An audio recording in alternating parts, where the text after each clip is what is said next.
El olor a café recién hecho y a miedo era casi palpable en la pequeña cocina de mi hermano. Mark se mordía las uñas, un vicio que creí había dejado en la adolescencia, mientras Elena, mi cuñada, mantenía una calma de acero que me pareció admirable y profundamente ingenua. Yo era el único que sabía que su mundo, esa burbuja de normalidad suburbana con olor a suavizante de telas y fines de semana de fútbol infantil, estaba a punto de reventar de la forma más controlada y brutal que mi profesión permitía. Y yo era el arquitecto de esa demolición. Es la única manera, repetí por tercera vez, con la paciencia de un cirujano explicando una amputación necesaria. Mi voz sonaba firme. La voz de un mariscal de los Estados Unidos, no la de David, el hermano menor que siempre vivió a la sombra del éxito de Mark. El testimonio de Mark contra los directivos de Omnicorp lo conectó directamente con el cartel de los espectros. No son gente que olvida. El programa de protección de testigos es su única salida, pero no podemos simplemente hacerlos desaparecer. Necesitamos una narrativa, una razón creíble para que una familia como la suya se evapore. Elena levantó la vista de su taza de café intacta. Sus ojos, normalmente cálidos, eran dos pozos de desconfianza. ¿Una narrativa? ¿Qué clase de narrativa justifica abandonar tu vida, tu casa, tu familia? Aquí venía la parte difícil, el golpe maestro, una traición. Dije, dejando que la palabra flotara en el aire viciado. Un escándalo. La gente entiende el despecho, entiende un matrimonio roto. No hacen preguntas cuando una mujer engañada toma a su hijo y huye en mitad de la noche. Es limpio. Mark dejó caer la mano sobre la mesa de pino. Estás pidiendo que Elena finja una aventura, que destruya su reputación, nuestra reputación. ¿Con quién? Con alguien de confianza. Mentí sin parpadear. Un informante civil que hemos investigado a fondo. Un hombre que nos debe favores. Su nombre es Julián. Es discreto, profesional. Hará lo que se le pida y luego desaparecerá. Ustedes entrarán en WITSC con una nueva identidad, y esta vida quedará atrás como un mal sueño. Sentí una punzada de algo que podría haber sido culpa, pero la ahogué con la fría lógica de la operación. Era por su bien. Y, no iba a negarlo, era la operación que catapultaría mi carrera. Derribar una célula de los espectros en suelo estadounidense usando a mi propia familia como cebo. Era arriesgado, era audaz, era brillante. 3 días después, organiqué con acento agudo el primer encuentro. Un café discreto en el centro, con grandes ventanales que me daban una vista perfecta desde mi vehículo de vigilancia al otro lado de la calle. Vi a Julián llegar, alto, impasible, con una quietud que a un civil le parecería torpeza social, pero que yo reconocía como la economía de movimiento de un depredador. Mi informante, lo había investigado, claro, sabía que tenía conexiones, que se movía en los círculos correctos, era perfecto para el papel. Vi a Elena entrar. Llevaba un vestido sencillo, pero se había maquillado. Estaba actuando. Bien. La observé sentarse frente a él, la tensión en sus hombros visible incluso a 50 metros de distancia. Hablaron. No pude oír qué, pero vi a Julián inclinarse, su mirada fija en ella, demasiado intensa. Lo atribuía a su falta de experiencia en este tipo de teatro. Elena se rió de algo que dijo. Una risa forzada que no llegó a sus ojos. Yo sonreí dentro de la camioneta. Estaba funcionando. La gente en las mesas cercanas les echaba miradas ocasionales. La pareja improbable, la mujer casada, y el extraño misterioso. Más tarde esa noche, Mark me llamó. Su voz un susurro cargado de pánico. David, no me gusta esto. Elena volvió. Estaba pálida. Dijo que ese tipo, Julián, la pone nerviosa. Dijo que la miraba como si estuviera calculando algo. Está nervioso Mark. No es un actor profesional. Es normal. Lo tranquilicé, aunque la descripción de Elena me inquietó por un segundo. Tú y yo sabemos que Elena es atractiva. Quizás el pobre tipo se está confundiendo un poco. Lo mantendré a raya. Lo importante es que los vieron juntos. El primer hilo de la red ya está tejido. Confía en el proceso. Colgué y miré el archivo de Julián en la tablet. Julián Reyes. Origen. Medellín. Sin antecedentes penales en Estados Unidos. Informante confiable en 2 casos menores. Todo parecía en orden. Los pequeños huecos en su historial eran típicos de gente que vivía entre 2 mundos. Eran herramientas, no amigos. Y las herramientas no se cuestionan, se usan. El peón estaba en el tablero, exactamente donde yo lo había puesto, y yo, y solo yo, controlaba la partida. Las siguientes 2 semanas se convirtieron en una rutina surrealista. 2 cenas más, una caminata por el parque. Siempre en lugares públicos, siempre bajo mi vigilancia. Yo me sentía un director de cine de una película de muy bajo presupuesto y con actores terribles. Elena se esforzaba, pero su incomodidad era una capa de barniz sobre cada gesto. Julián por su parte era un enigma. Cumplía su papel con una seriedad casi lúgubre. Era callado, Observador. Demasiado observador. El punto de quiebre ocurrió un martes por la noche. Parte del plan era escenificar una pelea entre Mark y Elena en el jardín delantero de su casa, lo suficientemente audible para que los vecinos más chismosos tuvieran algo de qué hablar al día siguiente. Era una pieza clave de la narrativa. Les di un guión básico. Acusaciones veladas, portazos, el drama perfecto. Yo estaba aparcado al final de la calle, monitoreando. Vi a Julián pasar en su sedán oscuro, más lento de lo necesario. Lo había instruido para que hiciera una pasada, para establecer su presencia en el vecindario. Todo iba según el plan. La discusión comenzó. Las voces de Mark y Elena se alzaron, llenas de una ira fingida que, aun sabiendo que era una farsa, me hizo sentir un nudo en el estómago. Mark le gritó algo sobre llegar tarde y secretos. Elena le respondió con una acusación sobre no prestarle atención. Era un teatro patético y perfecto. Al día siguiente Elena se reunió con Julián para tomar un café, supuestamente para desahogarse. Yo estaba en mi puesto, escuchando a través del micrófono que le había dado, camuflado en un broche en su chaqueta. La conversación era trivial. El tiempo, la comida. Luego, la voz grave de Julián cortó el murmullo de la cafetería. «Tu esposo estaba muy alterado anoche», dijo Julián. La vena de su sien izquierda palpitaba mucho. Debería cuidarse la presión. Un silencio helado. Desde mi posición, no podía ver la expresión de Elena, pero podía imaginarla. Yo mismo sentí un escalofrío. La vena de su sien izquierda. Desde el final de la calle, en un coche en movimiento, de noche, era imposible ver un detalle así. Imposible, a menos que no estuviera solo de paso. A menos que hubiera estado mucho más cerca, observando desde las sombras, con una precisión, que no era de un simple informante civil. Mi primera reacción fue de enojo. El imbécil se estaba saliendo del guión, improvisando. Podría arruinarlo todo. Pero luego, mi cerebro de agente tomó el control. ¿Por qué haría eso? ¿Para impresionarla? ¿O era una advertencia? Esa tarde, llamé a Julián a un teléfono de prepago. «Te sales del libreto», le dije, mi voz cortante. «¿Qué fue eso de la vena en la sien?» Hubo una pausa al otro lado de la línea. «Solo hacía mi papel», respondió con su calma exasperante. El amante preocupado. Noté que estaba estresado. Un detalle para darle realismo. «No te pago para que seas realista, te pago para que sigas órdenes», repliqué. «Limítate a lo que te digo». «Entendido». «Entendido», dijo, y colgó. No me convenció. La sensación de que una de mis piezas de ajedrez se movía por sí misma me erizó la piel. Esa noche, Elena me llamó. Su voz era extraña, controlada. «David, necesito hablar contigo, mañana, en persona». «¿Pasó algo?», pregunté. ¿La alarma sonando en mi cabeza? No.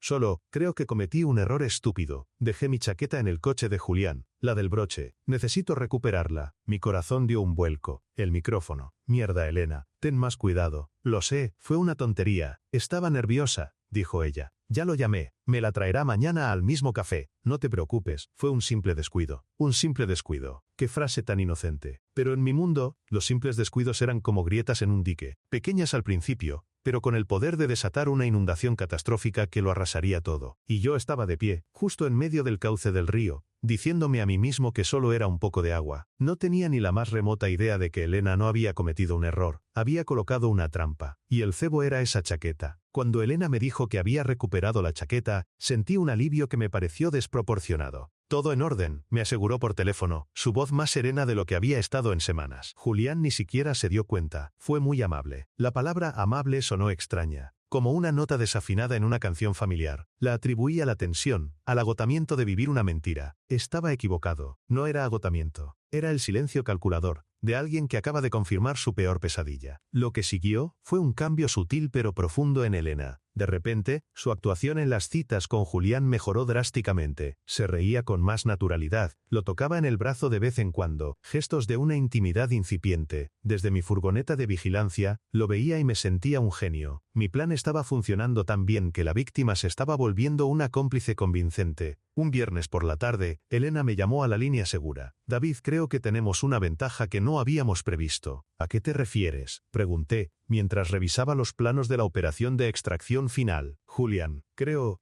que le gusto de verdad», dijo, y noté un matiz de vacilación que interpreté como vergüenza. «Se está abriendo conmigo, me cuenta cosas, creo que puedo sacarle información. Sobre sus contactos, sobre la gente para la que trabaja, podría ser útil para ti». Mi ego se infló con acento agudo como un globo. Claro, el tipo se había enamorado. Un clásico, el profesional solitario que cae rendido ante la mujer vulnerable a la que debe manipular. Era perfecto. No solo estaba creando una tapadera para WITSF, sino que mi cuñada, una simple ama de casa, se había convertido en una agente de campo improvisada. Mi operación era cada vez más brillante. Excelente, Elena. Excelente trabajo, la felicité. Pero ten mucho cuidado, no te arriesgues, solo escucha. Lo haré, respondió. Pero para que confíe de verdad, necesito tener un poco más de control. Me gustaría poder grabar nuestras conversaciones sin que tú estés escuchando en tiempo real. Me pone nerviosa, y él lo nota. ¿Podrías conseguirme uno de esos teléfonos de prepago nuevos, uno con buena calidad de grabación de audio, por mi seguridad? Era una petición lógica. Mi vigilancia constante podría estar inhibiéndola, y si ella se sentía más segura, sería más efectiva. Por supuesto, te lo haré llegar mañana, le dije, sintiéndome magnánimo, el jefe de espías que concede a su agente su herramienta preferida. Durante la semana siguiente, Elena me alimentó con pequeños fragmentos de información. Nombres de calles, apodos, horarios de reuniones. Yo los contrastaba. Algunos eran reales, otros callejones sin salida, lo normal en la inteligencia de bajo nivel. Le estaba dando a los espectros lo que querían,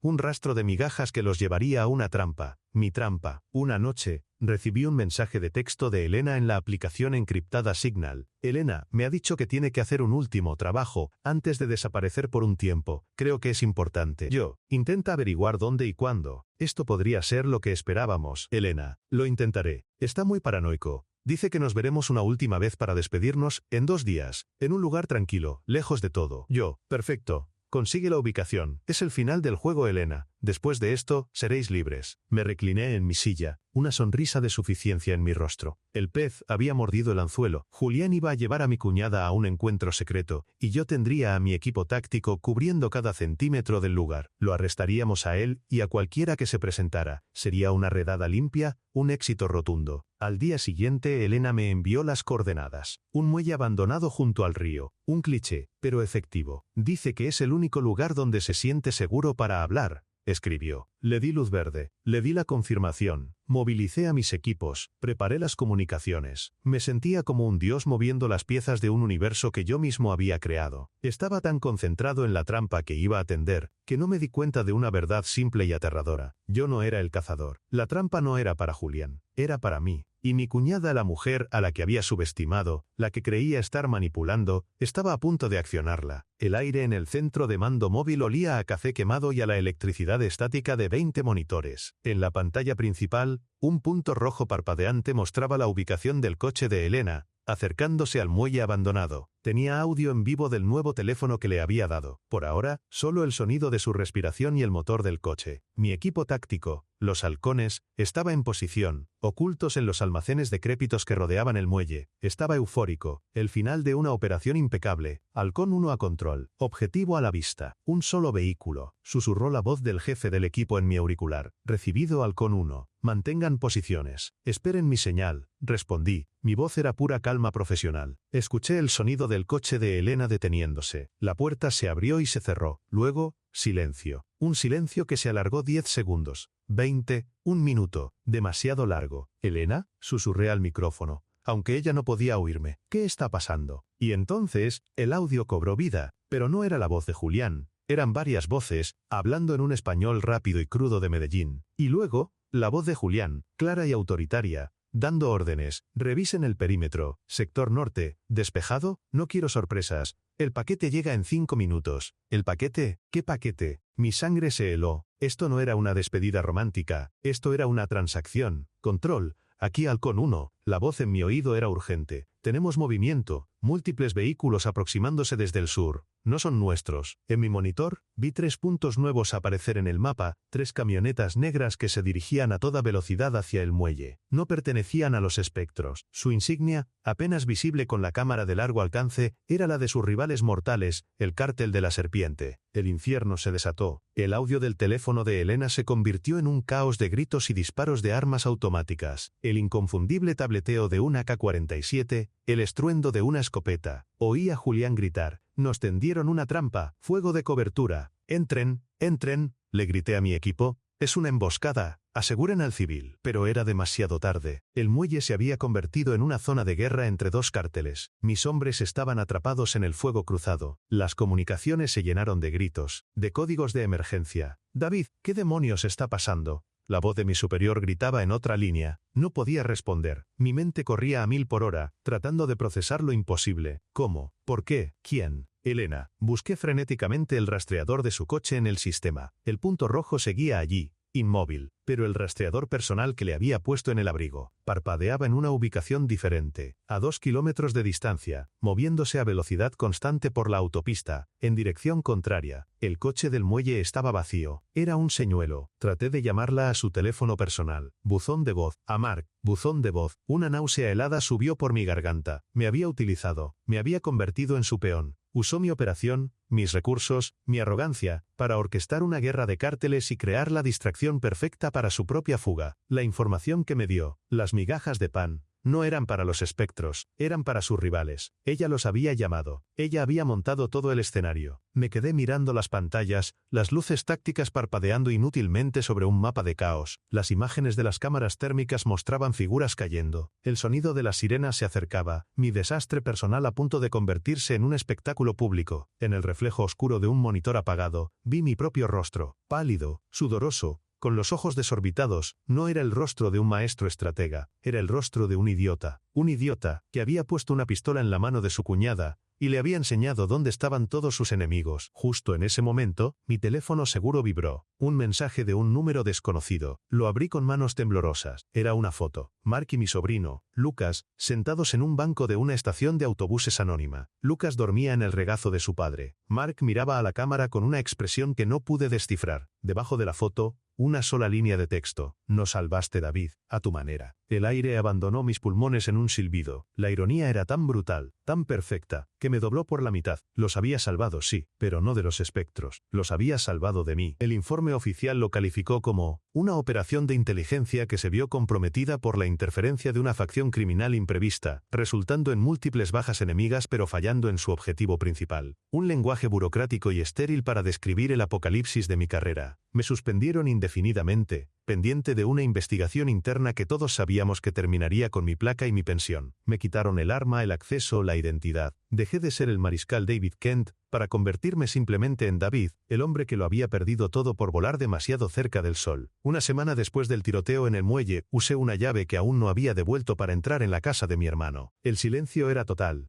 antinatural. El aire estaba viciado, como el de una tumba. Todo estaba en su sitio, pero cubierto por una fina capa de polvo, el sudario del tiempo sobre una vida abandonada. En la nevera, un dibujo infantil de Lucas, un sol sonriente, sujeto con un imán de una pizzería local. Sentí un dolor agudo, físico, en el pecho. Recorrí las habitaciones como un fantasma. El cuarto de Lucas, con sus dinosaurios de plástico congelados en una batalla eterna sobre la alfombra. El dormitorio de Mark y Elena, la cama perfectamente hecha, olía a ella, a su perfume floral y discreto. Era el olor de la traición. Una traición mucho más profunda y compleja de la que yo había planeado. Sobre la mesita de noche de Elena, había un sobre blanco. Mi nombre estaba escrito en él, con su caligrafía elegante y precisa. Mis manos temblaban al abrirlo. Dentro, una sola hoja de papel. David, comenzaba la carta. Si estás leyendo esto, significa que funcionó, que estamos a salvo y que tú estás lidiando con las consecuencias. Supongo que te debo una explicación, aunque sé que ya has conectado la mayoría de los puntos. El error no fue dejar la chaqueta en el coche de Julián. El error fue tuyo, al pensar que yo era tan estúpida como para hacerlo por accidente. Puse un grabador de audio en el forro antes de dársela. Esa noche, lo escuché todo. Escuché a Julián hablar por teléfono con sus superiores. No era un informante, era un sicario de los espectros. Su misión no era ayudarme a fingir una aventura, era usar la aventura para acercarse, para saber nuestros horarios, nuestras rutinas, la ubicación de nuestro hijo. Iba a eliminarnos justo antes de que entráramos en el programa, haciendo que pareciera que habíamos huido con nuevas identidades. Nadie nos buscaría. Un trabajo limpio. Tú, informante, iba a ser el verdugo de mi familia. Al principio, pensé que eras cómplice, que nos habías vendido, pero luego, escuchando tus llamadas, tus informes, me di cuenta de la verdad, que era casi peor. No eras un traidor, eras un incompetente arrogante. Estabas tan ciego por la ambición, por tu deseo de superar a Mark, que pusiste al lobo a cuidar de las ovejas, y te convenciste a ti mismo de que era un perro pastor. No podía confiar en ti. No podía acudir a tus superiores, porque ¿quién creería a la histérica esposa de un testigo contra un mariscal condecorado? Así que hice lo único que podía hacer. Jugué tu juego, pero con mis propias reglas. La información que te di sobre Julián era real, pero se la di también a un contacto del cártel de la serpiente a través de un teléfono anónimo. Les dije dónde y cuándo uno de los mejores hombres de sus enemigos estaría solo y vulnerable. Les preparé un festín y ellos trajeron el apetito. Creaste una narrativa de traición para salvar nuestras vidas. Y al final, tuviste razón. Solo que la traidora fui yo. Te traicioné a ti, a tu plan, a tu confianza. Y no lo lamento. Hice lo que una madre y una esposa hacen. Proteger a su familia a cualquier costo. Terminé de leer la carta, el papel arrugado en mi puño. Ella tenía razón en todo. Cada palabra era una daga que se clavaba en mi orgullo destrozado. Pero fue la última frase la que me rompió por completo. Por cierto, Mark no sabe nada de esto. No sabe que Julián era un sicario ni que tu incompetencia casi nos mata. Para él, la operación simplemente salió mal. Para él, sigue siendo el hermano que arriesgó con acento agudo todo para intentar salvarnos. Ese es mi regalo para ti. La ignorancia de tu hermano. Vive con ello. Me derrumbé en el suelo de esa casa vacía, el silencio zumbando en mis oídos. Me había dejado con lo único que me quedaba, la mentira. Mi hermano, la única persona cuya opinión siempre me había importado, nunca sabría la verdad. Siempre me vería como el héroe caído, no como el villano fracasado. Elena no solo me había despojado de mi carrera y mi futuro, me había condenado a vivir para siempre como un fraude a los ojos de la única familia que me quedaba. Una familia que nunca volvería a ver. Me había salvado y me había destruido en un solo movimiento maestro. Y yo, David Kent, el gran estratega, nunca lo vi venir.